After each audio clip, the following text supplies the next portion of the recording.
Hello viewers, स्वागत है आप सभी का मेरे यूट्यूब चैनल स्कूल ट्यूशन गुरुजी में।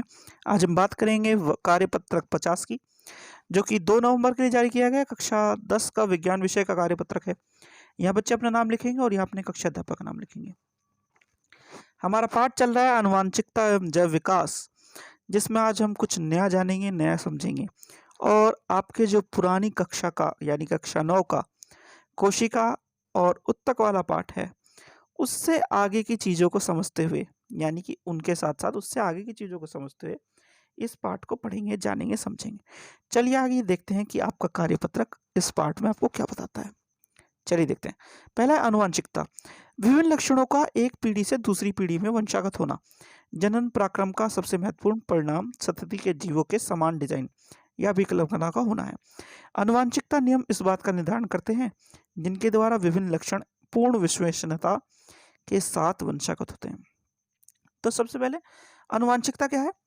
लक्षणों का एक पीढ़ी से दूसरी पीढ़ी में वंशागत होना। ये क्या कहलाता है? ये कहलाता है आनुवांशिकता। तो बच्चों आनुवांशिकता होगी और आनुवांशिकता क्या होती है? एक पीढ़ी से दूसरी पीढ़ी में सीधे सीधे जाती है आनुवांशिकता। ठीक है, तो जब आनुवांशिकता एक पीढ़ी से दूसरी पीढ़ी में जाती है तो होता क्या है कि आपके जो कैरेक्टर्स हैं, यानी कि आपके गुण हैं, वो सारे के सारे एक जनरेशन से यानी एक पीढ़ी से दूसरी पीढ़ी में चले जाते हैं। और जब ये जाते हैं तो आनुवांशिकता का जन्म होता है और आनुवांशिकता के बारे में हमें जानने समझने को मिलता है बच्चों। ठीक है, चलिए तो आगे बढ़ते हैं।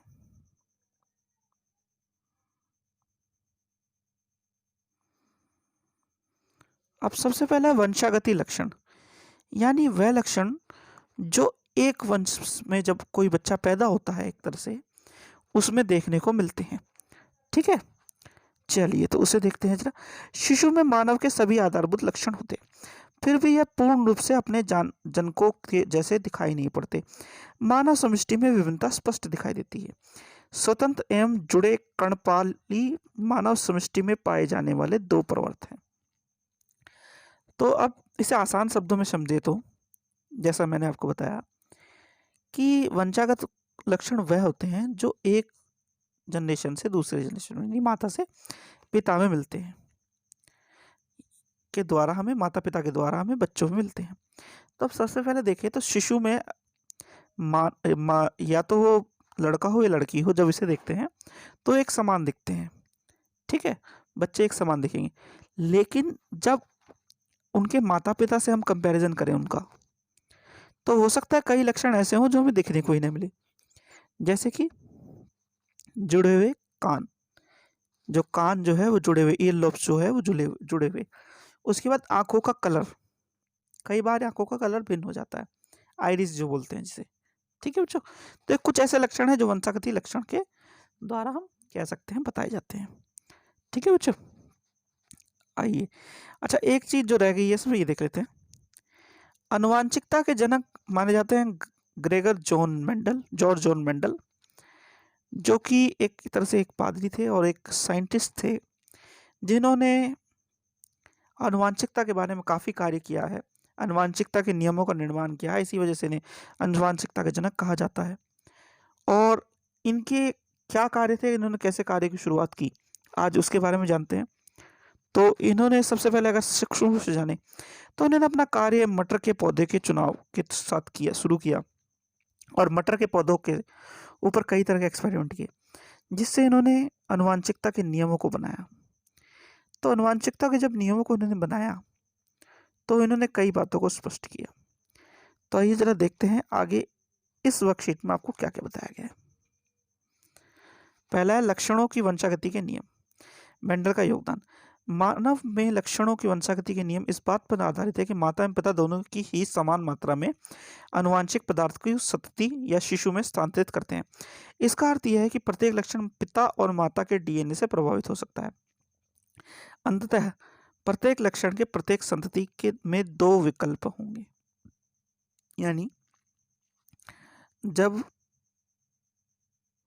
माता और पिता दोनों से हमें डीएनए का एक एक स्ट्रैंड मिलेगा, सीधी भाषा में अगर देखा जाए तो ये क्या करेंगे इन दोनों के से जो गुण मिलेंगे वो बच्चे में ट्रांसफ़र हो जाएंगे सीधे सीधे। यानी कि इनकी वजह से डीएनए जो बच्चे का होगा वो प्रभावित होगा। जब प्रभावित होगा तो उनके लक्षण भी ऐसे ही होंगे दोनों के जैसे। तो जो प्राप्त लक्षण होंगे वो इन्हीं के द्वारा दिए गए विकल्पों में से होंगे, यानी कि इन्हीं के द्वारा दिए गए होंगे सीधी भाषा में। ठीक है, तो ये क्या बताता है कि लक्षणों के वंशागति के नियम के बारे में। चलिए जरा आगे देखते हैं। आनुवांशिकता पर कार्य करने के लिए मटर के पौधे का चुनाव के कारण। मेंडल ने मटर के पौधे के अनेक वरीयासी यानी विकल्पी लक्षणों का अध्ययन किया जो स्थूल रूप से दिखाई देते हैं। मेंडल ने मटर के पौधों का चयन निम्नलिखित गुणों के कारण किया। तो जैसा कि मैंने आपको बताया था कि मेंडल ने मटर के पौधों का चुनाव किया था, जिसको हम साइंटिफिक नेम के तौर पे या वैज्ञानिक नाम के रूप में जानते हैं, पाइसम सैटिवम। और इसका कारण ये था कि वो लक्षण जो उन्हें स्पष्ट रूप से दिखाई देते थे। पहला है, इनमें मटर के पौधों में विकल्पी लक्षण स्थूल रूप से दिखाई देते हैं, यानी कि ये आराम से दिखाई देते हैं। दूसरा है, इनका जीवन काल छोटा होता है, यानी कि ये कम समय में बन जाते हैं बच्चों। अगला है, सामान्यतः स्वपरागण होता है परंतु कृत्रिम तरीके से परागण भी कराया जा सकता है, यानी सेल्फ अपने आप पोलराइजेशन हो जाता है और क्रॉस पोलराइजेशन भी कराया जा सकता है। फिर है, एक पीढ़ी में अनेक बीज बनते हैं, यानी कि एक पीढ़ी में अनेक बीज बनते हैं, जिसके कारण अगर मान लो कभी ऐसा हो कि बीज या कुछ फसल खराब भी होने लगे तो भी उन्हें परिणाम के लिए उचित मात्रा में बीज मिल जाएंगे और उनका जो एक्सपेरिमेंट है वो असफल नहीं होगा, यानी कि उनकी मेहनत खराब नहीं होगी।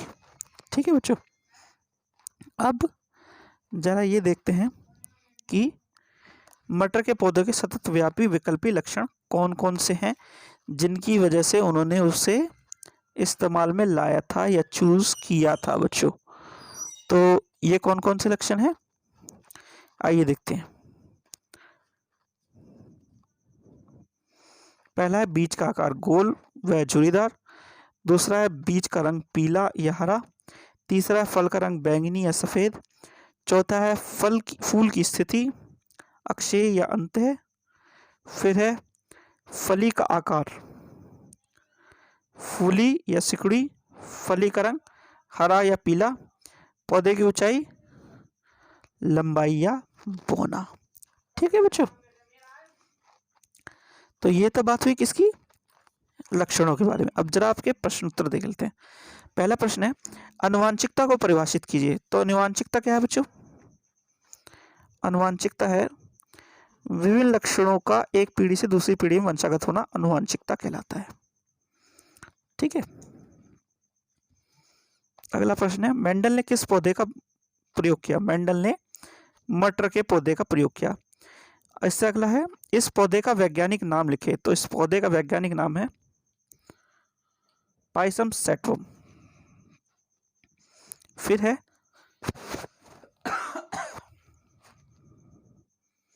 मानव सृष्टि में पाए जाने वाले कोई दो परिवर्तों के नाम बताइए।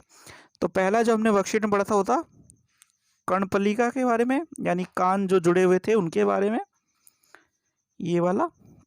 और दूसरा हो सकता है आपकी आंखों का रंग, आंखों का जो रंग होता है उसके बारे में बच्चों, जो बताया था आपको उदाहरण।